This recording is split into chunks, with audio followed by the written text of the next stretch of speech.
What Rory does is give Lane a normal life. Yes, basically the Gilmore household is like the second home, and she's able to do anything really with them. Rory has been growing with Lane for such a long time. She's used to it and she's happy to deal with it. Like there's one episode where Mrs. Kim is literally chasing away Rory with a broom because their house had termites. And I think, a normal person would be like, you know what? I'm not going to come to this house anymore. But Rory's like, yeah, this is fine. And Rory sneaks in candy bars for Lane. Mm-hmm. She lets Lane eat out of her house. Yeah, she brings her things. She will get her stuff.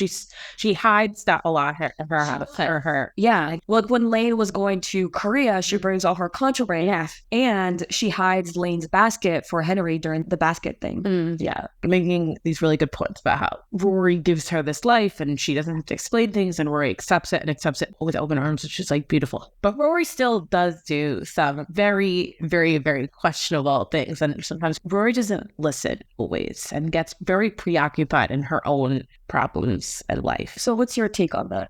I think that if I was asked this question randomly a few years ago or whatnot, I would say Rory is without a doubt not a great friend. But when you go back and look at all the seasons, I think certain moments stick out that make it seem that way, even if maybe Rory isn't as bad as I thought she was, but there's definitely some evidence there. Most notably in first season, there's an episode where all Lane wants to do is like talk to Rory about a boy at school. Obviously now they're going to separate schools, so it's a lot harder for them to navigate their friendship, which I think is also important to note. We meet Lane and Rory at a moment where a lot of friendships could be going through a really big transition, because if you have a friend that goes to a different high school or different middle school or whatever, a lot of times those people would have a friend breakup or a natural can growing apart, and that's normal. But I guess that's what's interesting is you start in first season and they are in that moment, but their friendship is quite strong. But there are these moments, like again, back to this moment where Lane all she wants to do is talk to Rory about this guy that she likes at school, but Rory just completely is ignoring her and caught up in her own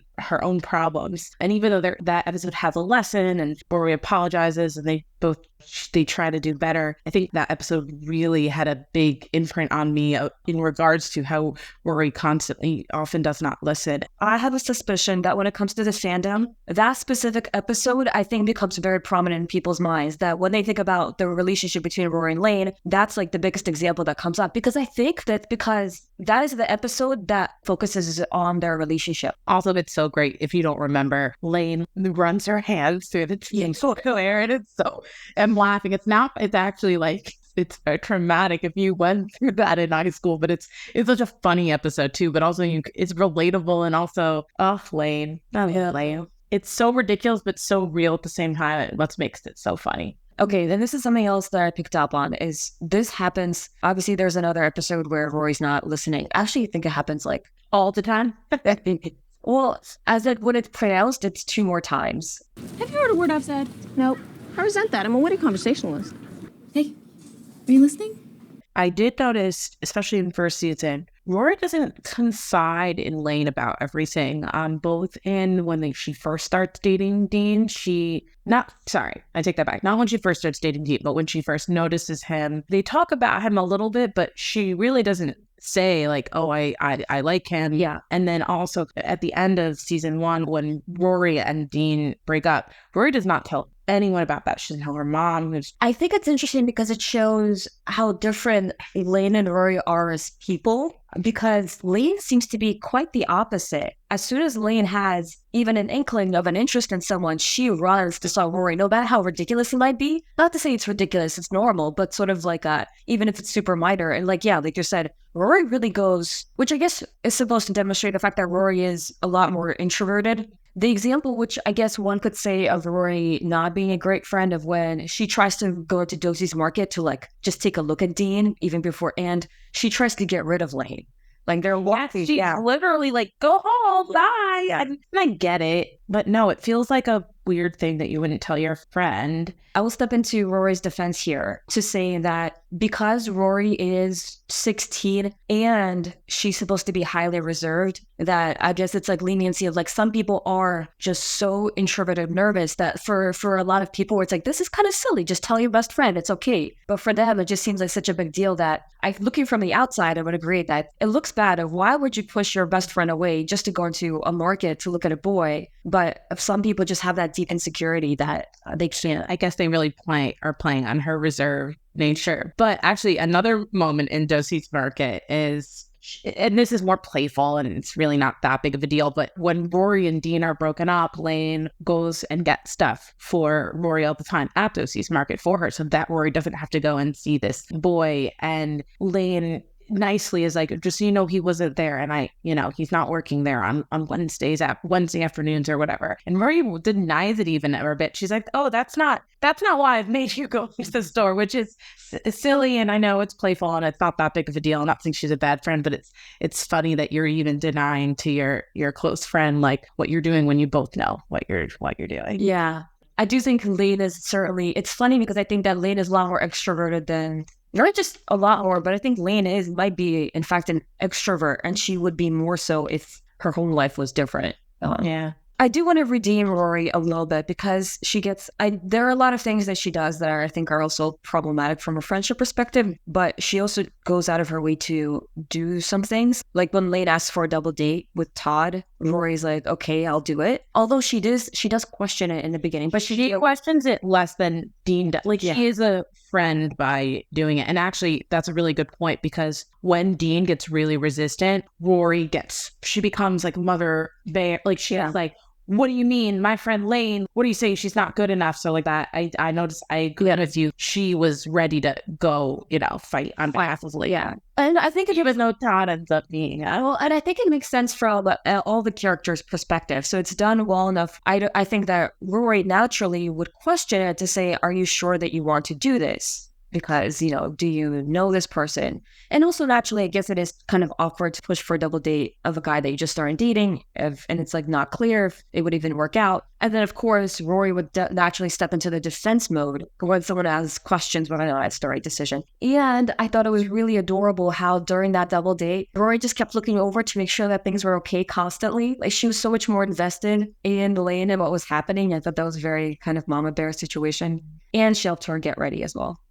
Oh yeah, you make the point about how she gives her this life, not only the food and the snacks and the home and the things to do, but she's always like opening up her closet to Lane as well and dresses her. Yeah. Actually, I wanted to say that connects back to what we were talking about before in regards to how it's interesting how Rory doesn't always tell Lane everything, and that's because of her reserved nature, which is okay. But back to that moment when Rory and Dean are broken up and no one knows why. Lane and Dean are science partners, and Rory is so offended when she arrives at the Kim house and Dean is there. And the way I think it's played out is that she's not mad that they're lab partners. Obviously, that would be absurd, but she's mad that Lane didn't tell her. But Lane obviously didn't tell her because she was trying to protect her. And again, Lane was purposely and kind of strategically not sharing that information in a way that made sense. And it was, again, it's not surprising. Rory's 16, she's young, whatever, but she just has this. It takes him a while to even like make up when I feel like Lane was protecting her, doing something that even Rory would do. Rory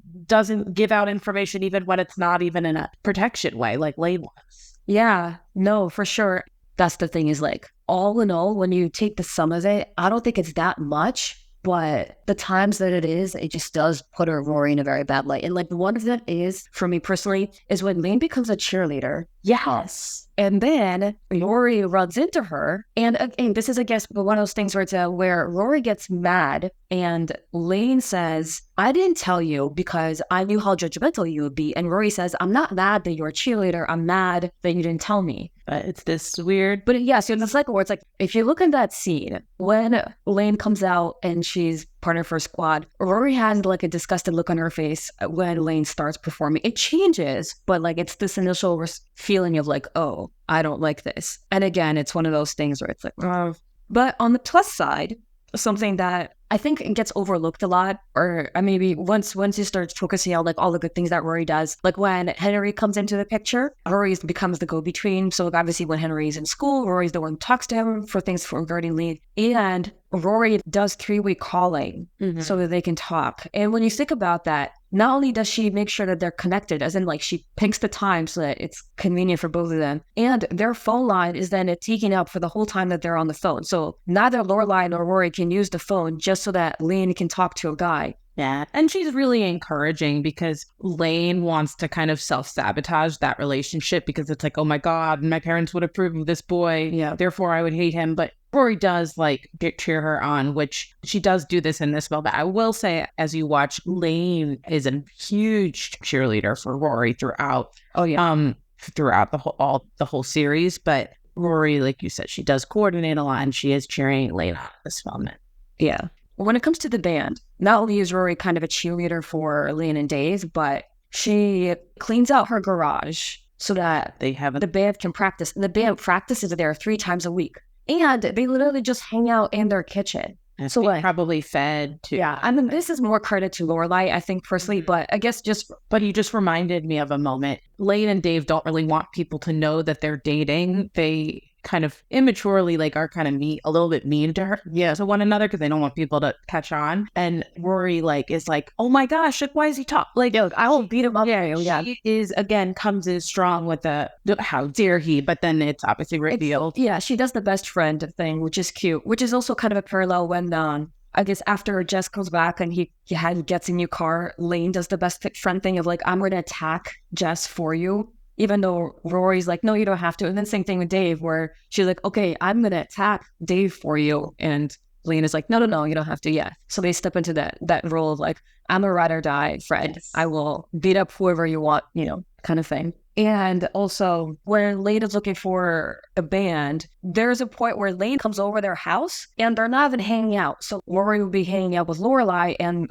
Lane would be in the other room just doing her own thing. You mentioned before the phone with Henry. Don't they set up a messaging response on the Gilmore home phone so then that way they could find a band member? Dave called in. So again, Rory but like you said, then Lorelai allow Lane to be able to say, what happened with Lane is she didn't have them, honestly, because it's insane. And then she starts blasting her music to help her write, and Rory and Lorelai are like, okay, this is fine. They choose to leave to allow Lane to do that. Wow.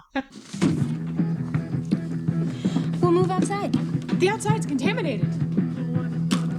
And then they're having these terrible auditions where it's super loud and terrible and they could hear it from their kitchen. That's what they put up with. I mean, again, it's more credit to Lorelai of yep, she has a bunch of kids playing in her house 3 times a week. And then there's terrible auditions that are crazy loud. And they're like, yeah, and this is what we're going to do for Lane. Do you think what's important is kind of merging 2 things we talked about is that they, again, absolutely what we've been saying or what you've been saying is that Rory and Lorelai give her this another space that's not her home and allow her to be able to partake in all these things, but they're also respectful.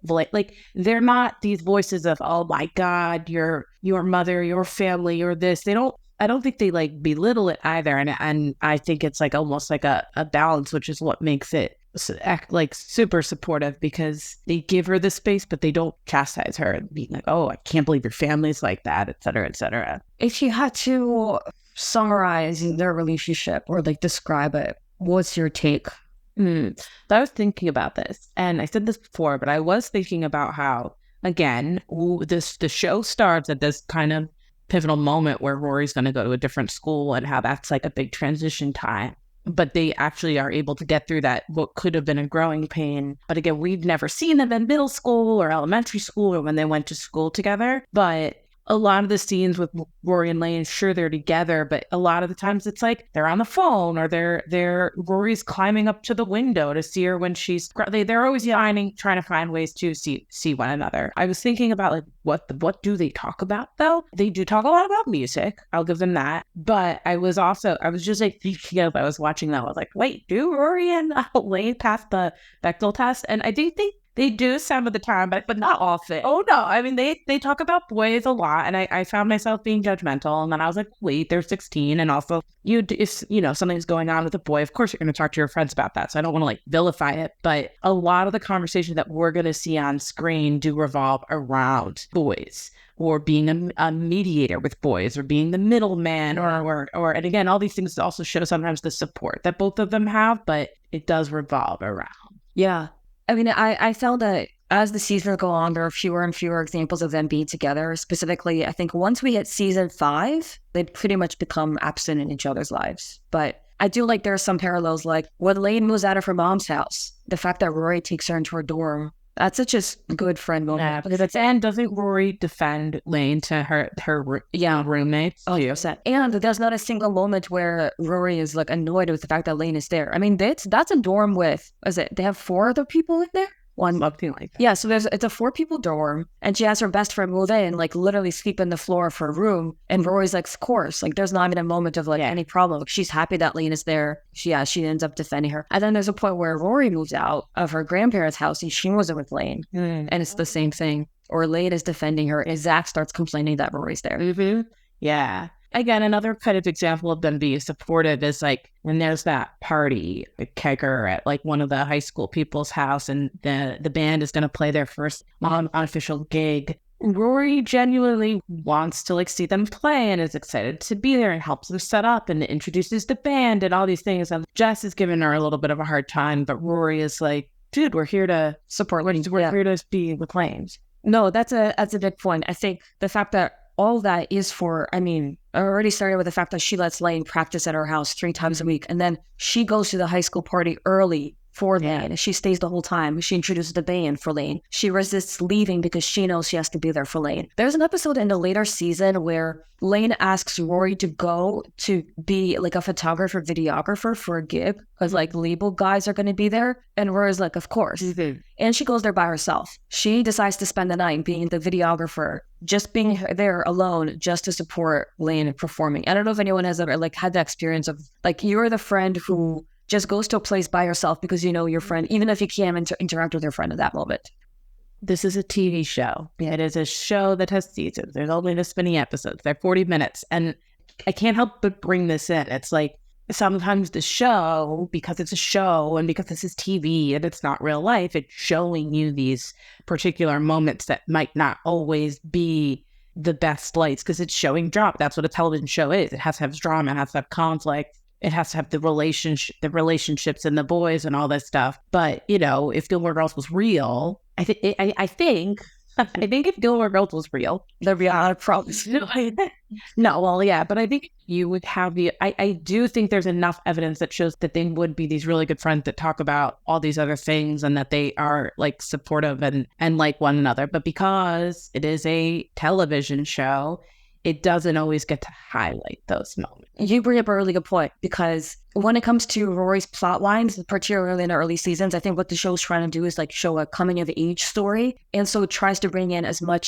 many examples of, I guess, standard things that would happen to a coming of age, girl during this period of time. And one of those would be like friendship challenges. And so I think they bring in something that I think is common where, for instance, if your friend starts dating someone, I mean, this applies to either gender. If your friend starts dating someone, it's this thing of, okay, now you start ignoring your best friend and a person feeling neglected. I guess it's one of those things where there was a reason why the show decided to introduce them because it is relatable for kids growing up, going to high school where that is something that happens. And so that's why they bring in those examples. I feel like that the show does this with relationships as a rule almost. Like with any major relationships there's no relationship that's ever stable. There's always this consistency of there's going to be a tension that they have to bring in and then resolve later.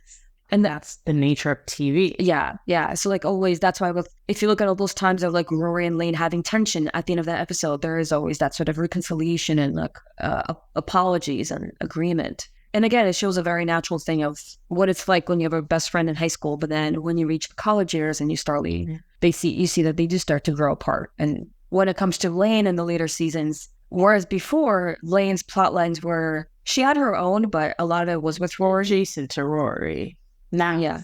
Again, it's completely separate. They have very few scenes together, which is something that is reflective of real life for a lot of people. Well, okay, this is super random, but I thought this is also cute of like, there's all this like hints of background information. For example, that Rory has gone to like all the weddings at the Kim house. And like that Lane says that you're an honorary Kim.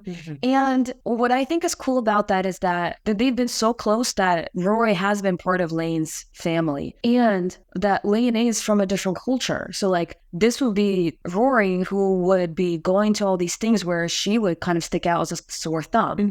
Like surrounded by people who are not speaking the same language. And she's still there helping her out. Like in that episode where it's the wedding, Rory is dressing a woman and putting makeup on a woman who is from another country who's not speaking the same language. So like Rory is helping this person help for Lane who she can't interact with. And it's like that's how long their friendship has been. Whereas Rory like really stands out when it comes to Lane's family. She's still a part of it. And they're both so sad or moved because I think what the idea is that like all of her cousins, like had like the last wedding, and they're both like it's like emotional. They're like, wow, this isn't gonna happen in a long time. Okay, another sweet Rory moment when it comes to Lane is she helps her dye her hair. I was just gonna say, okay, do you want to start? No, I was just gonna say, I think that's also sweet because she helps her dye her hair, but then obviously, Lane is like, oh no, she helps her dye her hair back. And if we're being honest, I think a lot of friends would not do that. I think they would be like, are you like we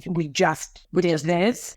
Like, no. And again, it's the Mrs. Kim. It's that whole thing. Like Rory knows what the situation is. But I don't know. I could see a friend kind of getting mad. Well, Rory did have a negative reaction, but like in a normal way. But everything about that episode, I think, like shows how a good friend would react. Because when Lane decides to dye her hair, Rory's initial reaction is, "Are you sure you want to do this?" So she's trying to discourage her, but I think in a reasonable way, and she knows Mrs. Kim. But then as soon as she sees that Lane is resolved to do it, Rory's like, okay, I'll do it, which is such a friend thing of like dyeing each other's hair. Rory was resistant because she was saying the common sense things of like, you just dyed your hair. If you were going to rebel. And then Elaine makes her go out the window. So not only did Rory spend the time smelling all these chemicals down her hair, then she has to go ahead and do it again. And she's being told to climb out the window. To not her first. She's climbed up that ramp that multiple times. Yes. Yes. She knows her way. And she knows her way now. But like the fact that this is the fact that she's willing to do that. Like, yep, I'm going to climb out the window to help you dye your hair. So that was a sweet moment.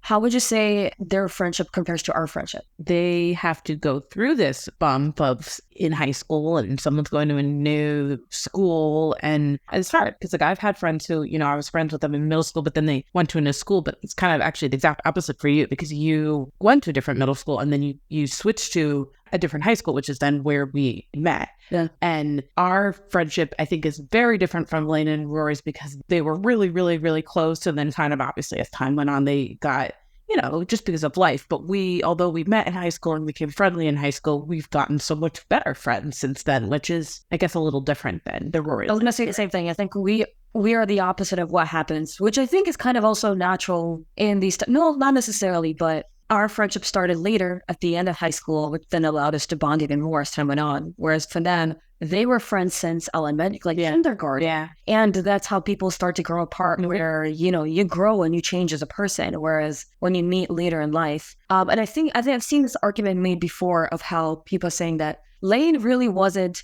Rory's best friend. It was Paris at the end. And I think that's kind of more of because they start going to school together. Yeah. And they meet later in life and like they start to bond when I would say more in college than even high school.